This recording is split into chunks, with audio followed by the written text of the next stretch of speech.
Now, because of the size of the balls, I wasn't able to build a cartridge. So when using this gun, you need to place another ball after each round. And then we made a guy. This guy is meant to jump over the balls. The game lasts for 30 seconds. The goal of the game is to jump over every single ball. If you survive for 30 seconds, player 1 wins. If player 2 is able to get player 1, then player 2 wins. The construction, we use two motors.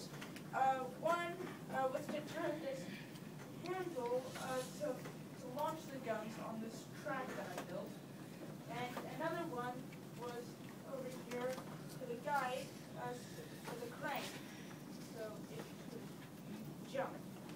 That's the only way we can make him jump. Too bad we can't do it. All right, the height for the gun is 5 inches. Length is 11 inches, which includes the barrel over here, and the width is 10 inches, which is in the farthest point is this trigger to over here to this left handle. The height of the guy is 6 inches if you were to count the handle being all the way up.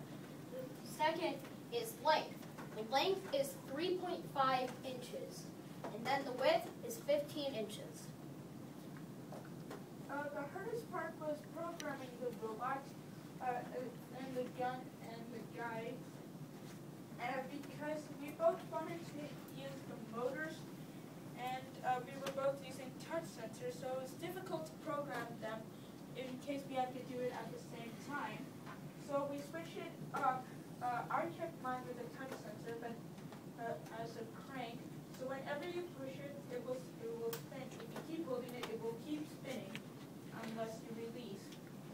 As for Callum, he uses the motor, but instead he built this crank handle to turn the guy upwards, or in other words, jumping. Of course, the reason that I had to use the crank instead of a button was because it was too restricted when it had to be connected to the same NXT brick. So the future improvement, I would make a button to make the guy jump more easily. Tried that, failed. It would have worked better if it was an NXT, well, 2 NXT bricks. But that's against the rules that only about each one. As for me, any future improvements, I would make a cartridge so the gun could fire non-stop, or in other words, whenever one is launched, you don't have to stop and place another one down. You can just keep going until the cartridge is empty.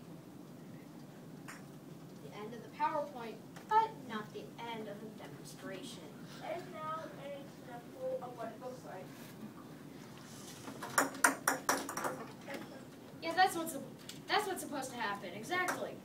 The guy's supposed to fall. Yeah. Might as well come again. Fall. Tell me when you're ready. Ready. You have to hold the guy down.